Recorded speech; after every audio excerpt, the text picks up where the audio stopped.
Welcome, Paula. Hello, and Hello. thank you very much for the opportunity to share some information. Excellent. We'll just head straight into the interview.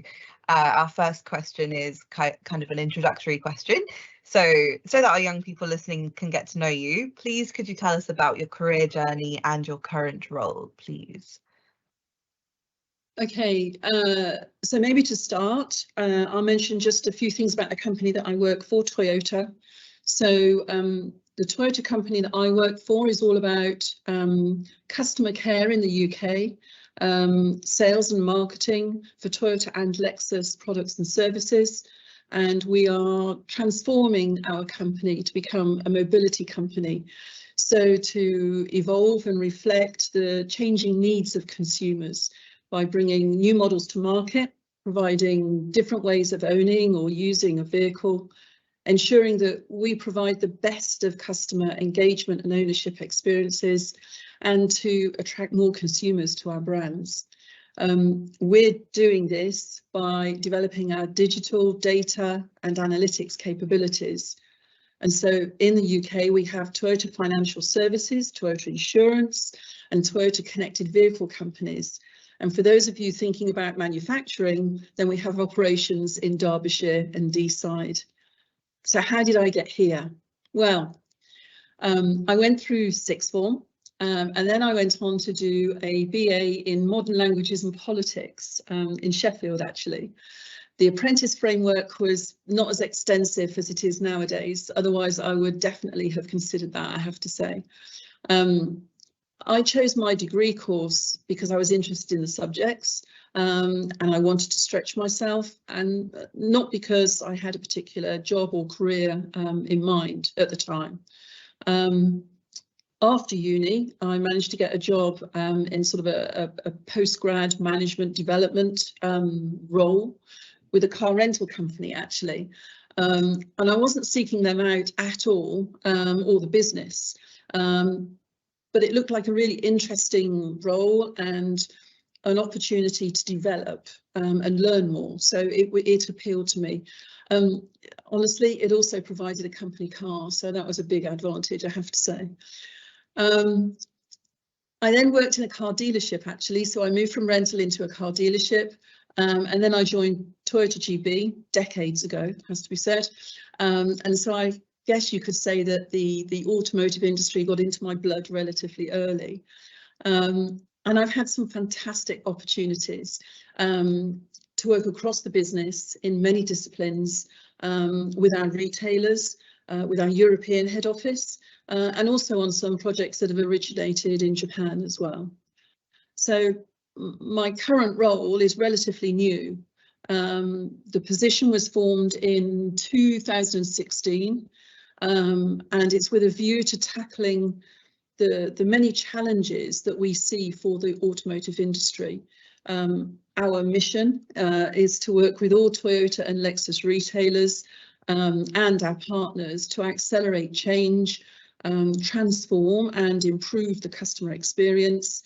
And we use that, through that, we use insight, testing, and engage our retailers to ensure that they reach the best of their abilities. And within that role, I have 4 key components: customer experience and innovation, data, insight and analytics, including predictive, auto futures, which is all about transforming our network. And then the 4th one is the academy, so our learning and development team for retailers.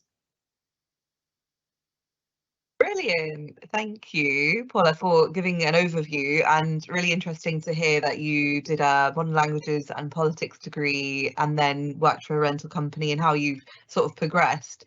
No, that's brilliant. Thank you.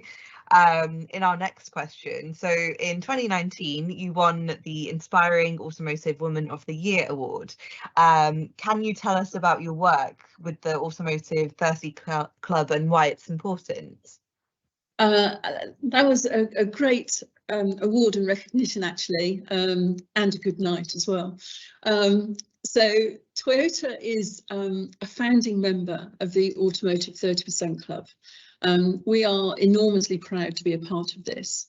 It's a voluntary group of leaders from automotive and manufacturing, retailing and supplier companies.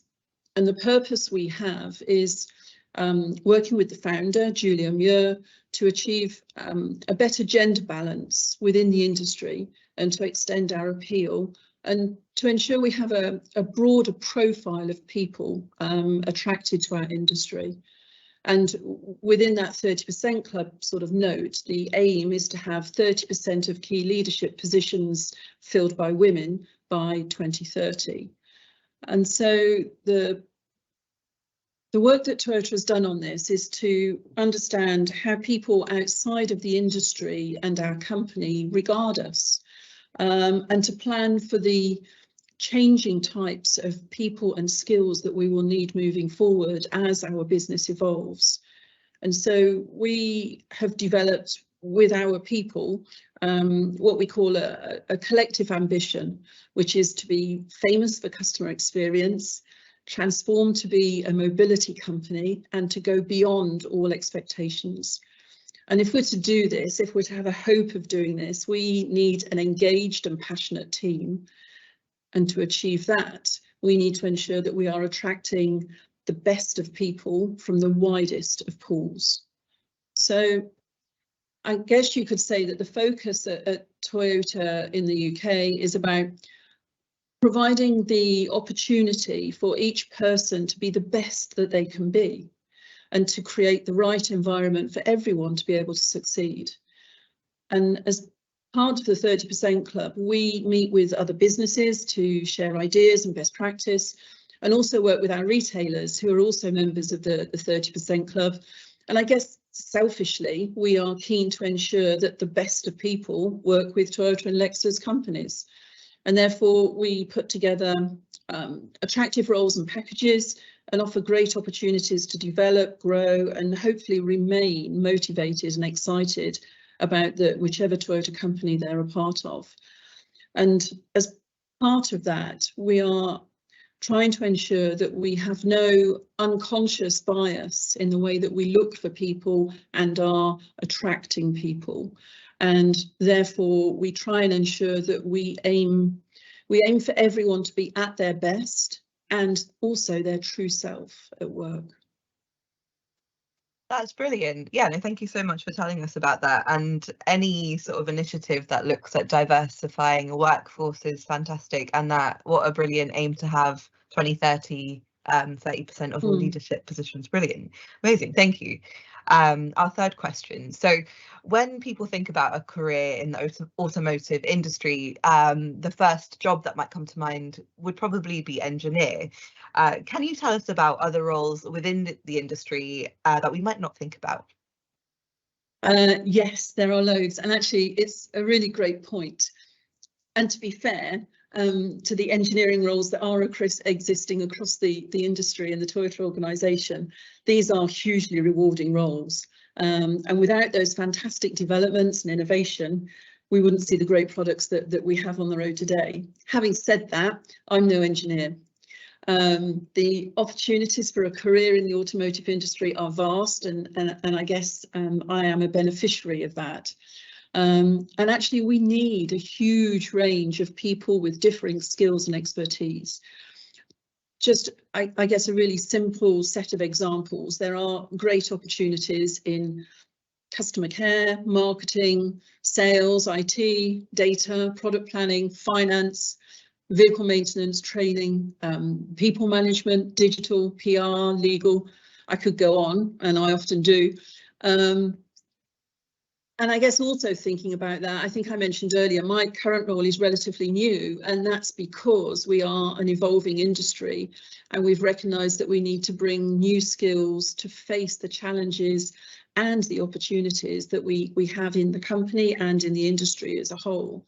And it's really, for me, within the industry right now, a massively exciting time. And if you think you need to be an engineer to be a part of this company or this industry, then think again. Brilliant. No, that's awesome. And it's good to get an insight into all of the different elements. And like yourself, you said you're not an engineer, but yeah, and you're in a relatively new role. And it sounds like working in the automotive industry that there's, you know, lots of technology. So there's always advancements in that way, which is really exciting. So thinking about all of these different types of role, our next question is, what skills make somebody employable? I guess generally. Interesting. I think there are some jobs or roles that require certain defined skills, expertise or disciplines, and that will make the person relevant and successful. This is where courses, training, education, etc. play an important part. But to be employable, then I think there are some basics for everyone. You have to be prepared to learn and to be open-minded. I think you have to respect others' opinions and have self-respect, otherwise you just won't be happy. You need to be prepared to collaborate, adapt, be flexible, comes to mind, and I guess also have a clear understanding of how others might perceive you. I think I would say that communication skills are vitally important, both in terms of engaging with colleagues and developing trust and confidence, but also ensuring that mistakes or misunderstandings don't occur. And I say this in particular when thinking about how, you know, in this modern world, making me sound really old, several businesses work with people from multiple countries, cultures and backgrounds. And so clarity, simplicity and openness are critical. And I think finally, a can-do attitude and a will to do your best will be very highly regarded. Brilliant. Yeah, a great list of skills to sort of aim for. Communication skills definitely key, and I love the point about simplicity and clarity, especially when working with people from all different cultures and areas. Fantastic, thank you. Our next question is, how important do you think education is, whether it's things that you've learned yourself or an apprenticeship or university? I think that if someone wishes to go to sort of formal education, then they should go for it. I went through sixth form in uni. The apprenticeship programme was not so developed in my day. Otherwise, I would definitely have considered that. However, I think the key is not so much a formal academic pathway, but ensuring you choose something that suits your preferred style of learning and development. You do need to be able to demonstrate that you've been able to apply yourself to a task, a project, or whatever it might be, and to evidence that you're capable of learning, improving and adapting. And so education, I guess, in the sense of showing that you've developed, learned and applied your learning is what's important. Brilliant, thank you. And you mentioned that you might have gone down the apprenticeship route if that was more established when you were at university. Can you tell us a bit more about why you would have gone down that route? I think it gives you, in a way, and I guess looking at it slightly externally, but for me, it gives you the best of both worlds. So you have a fantastic opportunity to go through an academic programme, but you also have some really brilliant experiences in terms of a working environment and starting to understand business, commerce and the real world, for want of a better expression.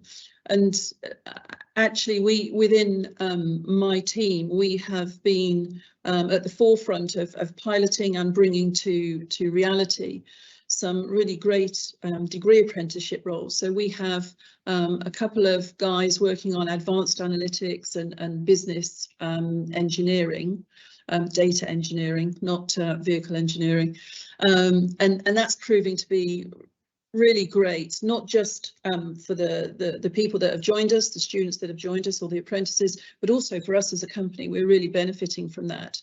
And we've also more recently introduced some apprenticeship members of the team in terms of project management. So we're big advocates of it, I have to say. Brilliant. Yeah, those two sort of apprenticeship schemes that you've spoken about is great. It covers the sort of more technical side, and then yeah, project management is awesome as well. Thank you. Our next question, which is the penultimate question, how has the industry changed in the last 10 years, and how different do you think it will be in the future? Goodness me, it's changing constantly, but it's certainly picked up pace over probably the past 4 years or so. And it's changing in a number of areas, I would say, and actually that's what makes it so exciting, certainly for me. Challenging and frustrating at times as well, but on the whole, exciting. So to name just a few factors influencing the industry, the first one is around vehicle and powertrain technology. So as an example, Toyota has traditional petrol vehicles. We have hybrid electric vehicles, we have plug-in hybrids and battery electric, and we also have hydrogen fuel cell vehicles, with more to come. So vehicle and powertrain technology is a big influencer. Technology in the terms of data and digital is also a big influencer, and it's changing how we communicate with customers and vehicles. For example, connected cars and also e-commerce are things that we are really at the heart of right now in terms of ensuring that we're engaging with our customers in the way that they want to be engaged right now. And you know, you can buy a car from home in your PJs if you really want to. You can work with your vehicle whilst you're at home and it's parked in the driveway, and we can engage with you in any form of or methodology that you wish to be. I think the other influencer is around competition. So we have the traditional car companies, as you would expect, and they're developing just as we are. But we also see new entrants who are keen to succeed, and in a way they have an advantage in that they don't have some of the legacy or the traditions that we do. So we have to ensure that we are monitoring and ensuring that we respond and adapt to sustain our success. And then I think probably the fourth element of change or influence is customers. So their needs are changing and they want more from us. And so we have to stay on our toes and constantly improve and offer more services to them. And I think that probably what all of those influences have done is sort of make us understand or try to understand what our roadmap and our direction and our ambitions are moving forward. And we wish to evolve from becoming a car company to a mobility company. And we want to be able to provide mobility for all, whether it's owning or sharing a car, being driven, or having mobility support. We as Toyota wish to assist and to go beyond, I guess, what is currently thought of when people think of a car company. Wow, no, that sounds really exciting, especially the shift wanting to become a mobility company. That sounds really interesting. Thank you. And our last question sort of links in to the sort of 30 Club in that, what would you say to young women attracted to a career in the automotive industry? That's really easy. I'd say go for it. You'll love it. Go for it. Okay, grand. Would you add anything else to that? Maybe if there was any apprehensions at thinking that maybe the automotive industry is like male dominated, is there any advice that you would have for women thinking about this? I think for me, the key thing is that if you're really interested in something, then pursue it, understand it, learn about it. And if you have a perception that there are barriers there for you, then try and understand how to get around it. You'll probably find that those barriers are not there, or they're not as great as you think they are. The industry has a degree of reputation about it, but I can tell you the reality is that this is a vastly changing industry. There are many advances being made in terms of who we attract to the industry. And it's not just gender, it's also different types of people, understanding what profiles, skills and capabilities we're looking for. And certainly my experience is that I have been supported, coached and developed throughout my career. And it's something that I have absolutely enjoyed. And actually I'm really proud of. I'm really proud of the company that I work for, and I'm really proud of the things that we do. So I would say go for it. Brilliant. No, thank you for expanding on that. That sounds like a great place to work, lots of development and lots of exciting changes as well, which is awesome. So yeah, thank you so much for answering this formal Q&A section. We'll now have a short video, after which we'll move on to the live Q&A. Thank you. Thank you.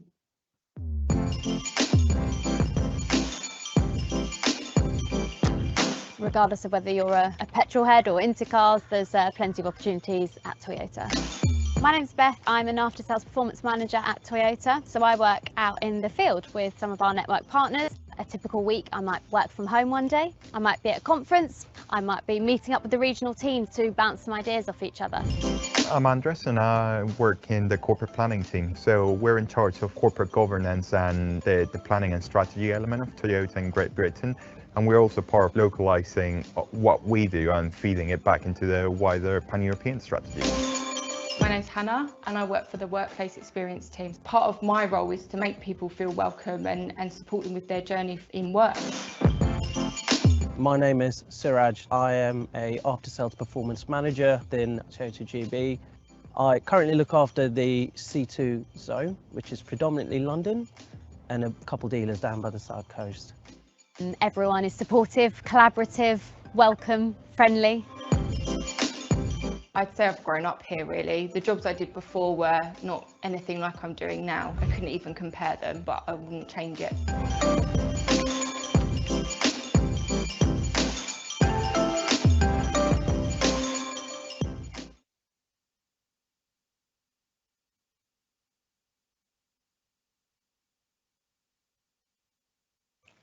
Sorry, Jazz, you're muted. My apologies, some technical errors there. You can now hear me. So thank you so much for that Q&A and the video, Paula. We're now going to move on to any live questions you have. And please do submit any questions you have based on what you've heard that Paula has already spoken about, and we'll do our very best to answer those for you. Thank you. We'll now move over to hearing from Paula. Good afternoon, everyone. Hello, good afternoon. Thank you so much for being with us again. So we'll move into our first submitted question, and it has come in. So the question is, what has been your biggest challenge in your career and how have you overcome it? Right, lots of challenges, I guess. I guess the first one, in terms of joining Toyota, actually, was that I joined alongside a very well-established and experienced person. And actually, I was their manager. So I was relatively new to my career. And I needed to understand how I could develop a relationship with someone that knew the job much better than me at that stage. And try and work with them. There was a degree of skepticism, I guess.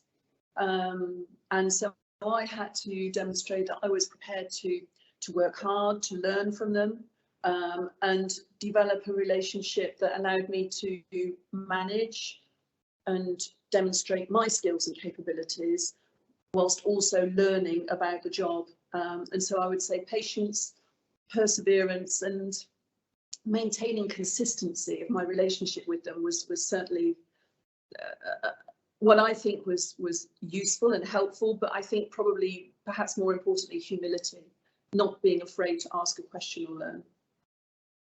Brilliant. Thank you, Paula. Sorry to launch you in there straight into the deep end, but that's a brilliant answer, actually, working. So thank you for that. That came from Bowman Collegiate Academy. And then we have a question from Bourne Grammar School. What degree would be most useful to go into this career? Now, I know you've spoken a bit about your own degree and how you progress, but is there in general maybe if you could tell us about a couple of degrees that might be good for working at Toyota? It depends which part of Toyota. So obviously if it's manufacturing or engine plant, then some form of understanding of mechanical, technical and engineering, where you need a complete skill set, quite a clear discipline. I think in the majority of roles within sales and marketing, then there are certain degrees that will certainly support you in a foundation level of learning. So for example, some form of social media or marketing degree.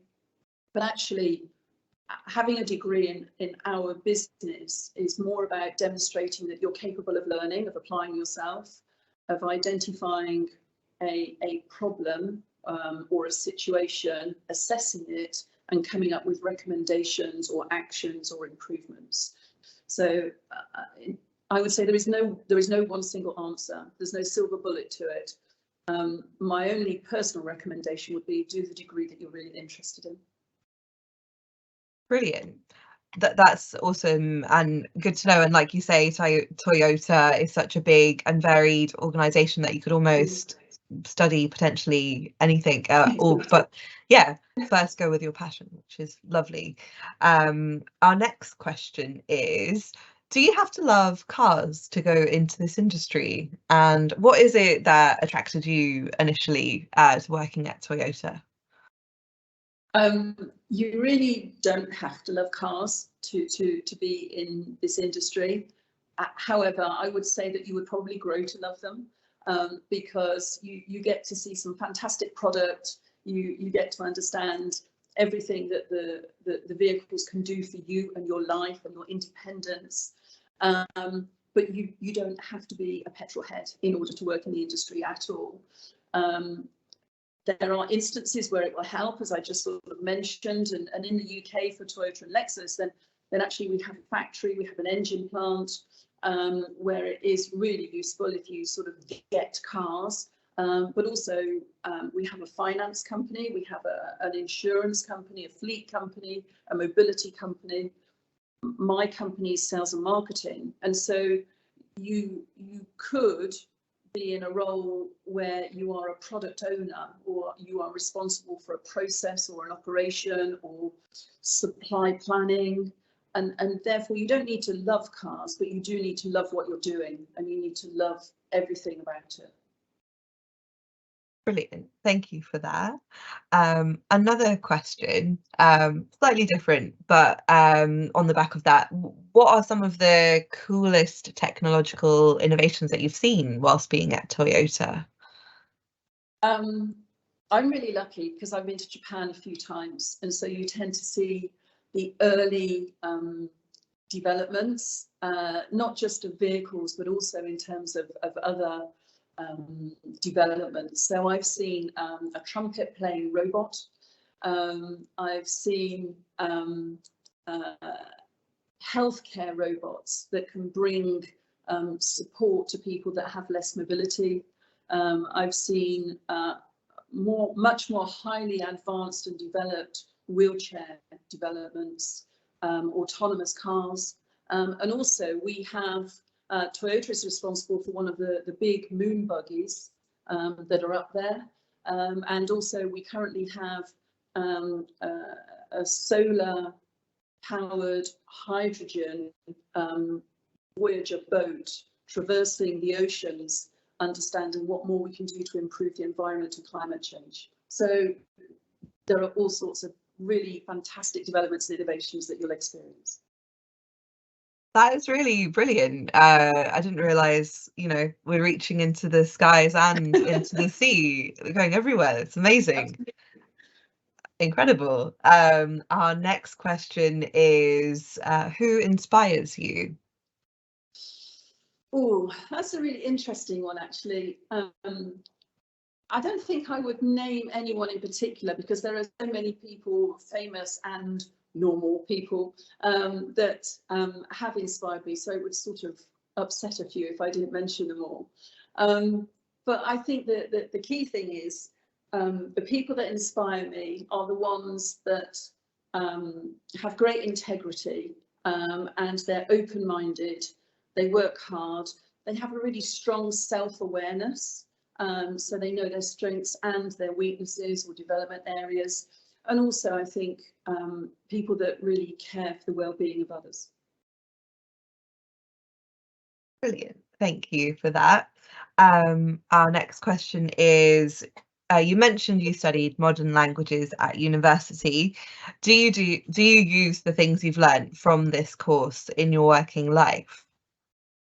Well, interestingly, I think I probably do. I don't necessarily use my languages so much, which is the obvious one, because again, we are very lucky in this country. Business language tends to be English.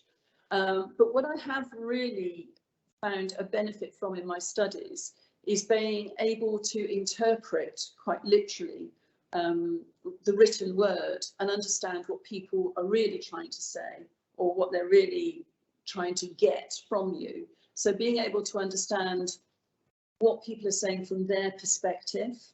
And also one of the other things that we had to do a lot of, and I was really not quite sure why, but it's a big benefit now, was to be able to summarize texts and articles. So we had to read an article in one of my languages and then summarize it either in that language or in English to demonstrate that you've really picked up the key points.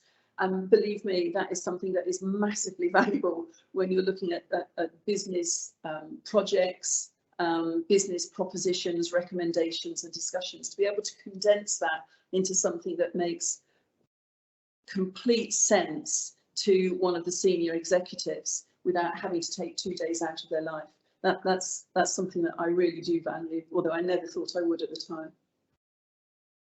That's awesome that you can actually see some real crossover there. Yeah. And that's such an important skill actually, to be able to pitch information to different audiences and to summarize as well. That's a skill I learned at university too. Now for our next question, please could you tell us about a typical day in your role? Okay, so it's not cliche, but there is no one day ever being the same as another. However, in general, my day will start actually completely nothing to do with work, and I'll go out into the garden with my black Labrador. We'll play frisbee for a little while, and then he comes back exhausted and goes to bed, and I start the day. The key priority is a very large mug of builder's tea, and then a steady stream throughout the day.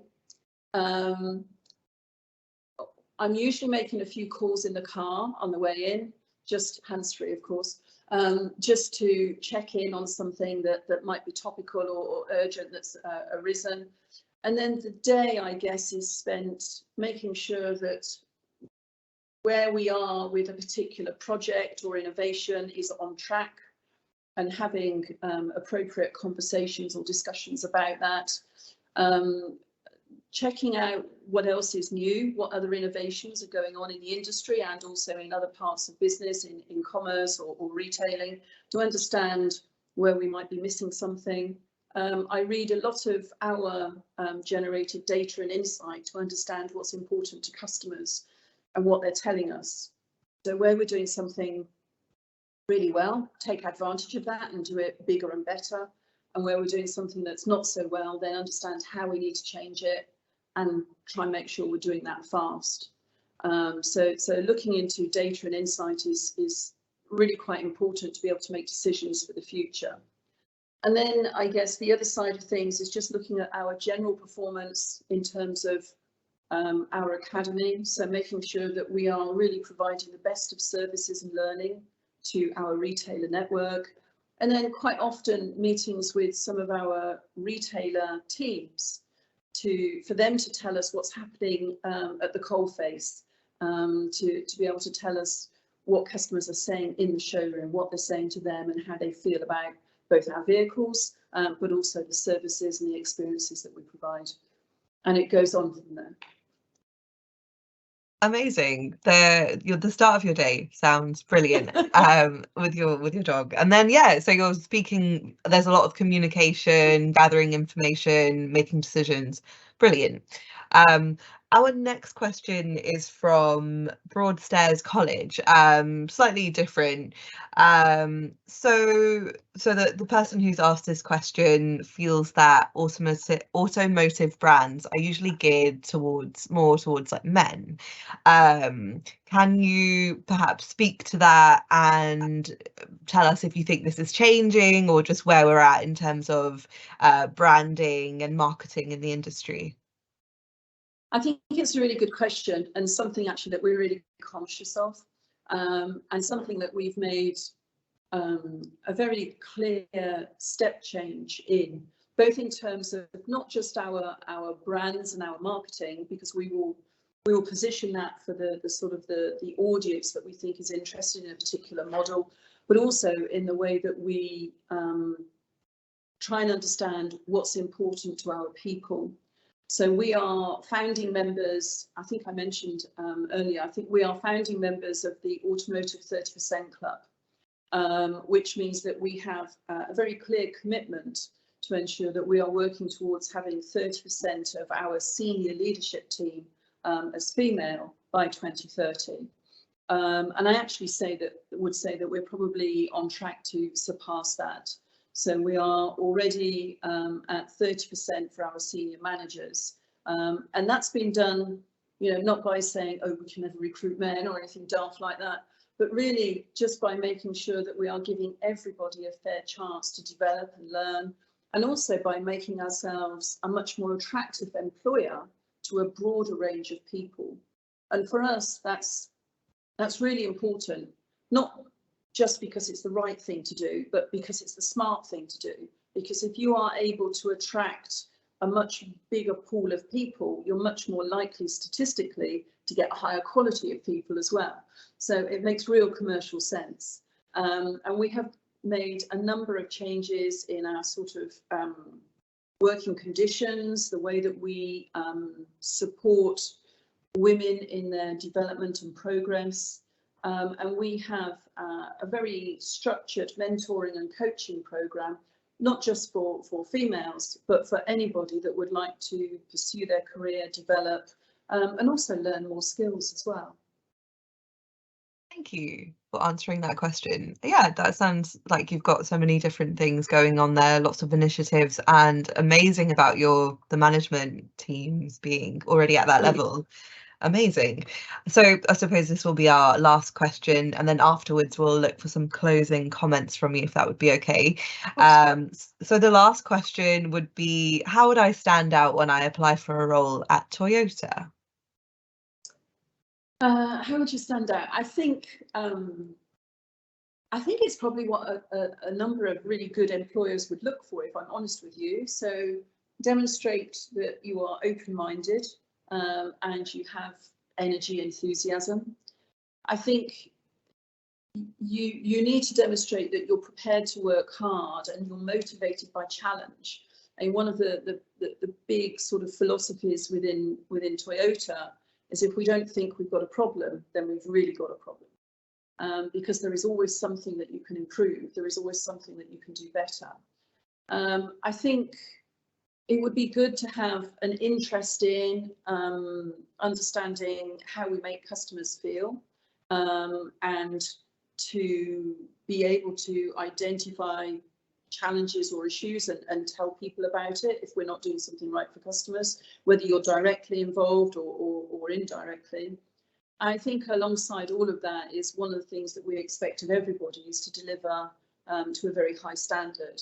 So that's in the way that we collaborate, the way that we communicate with one another, the way that we ensure that there is choice for everybody in the way that they go about things, and also in the way that we encourage people to take responsibility for their career as well. So it would be very highly regarded if you could demonstrate some of those skills in the questions that we were to ask you in the interview. Amazing. Thank you for covering all of those points. And yeah, something that jumped out to me is the ability to problem solve, it seems, is really an important skill. Amazing. So yeah, if you can just close the session off with any closing comments you might have, that would be great. Thank you. I guess firstly, thank you very much for this opportunity, and I hope it's been of use or interest to someone out there. If it means that we get just one really highly talented, motivated person coming to work for us at Toyota, then it's been a good day for me. But we really would encourage anybody that's got half an inkling of interest in this industry or indeed in this company to please let us know, because we are open to great talent, great people, and we think we can offer some great rewards and development as well. Thank you so much, Paula. I think this will definitely be of appeal and interest to many students out there, and you've really given us a taste of what it is like to work at Toyota. Your enthusiasm for the company has really come across, and learning about your journey and the way in as well has been really great. So thank you.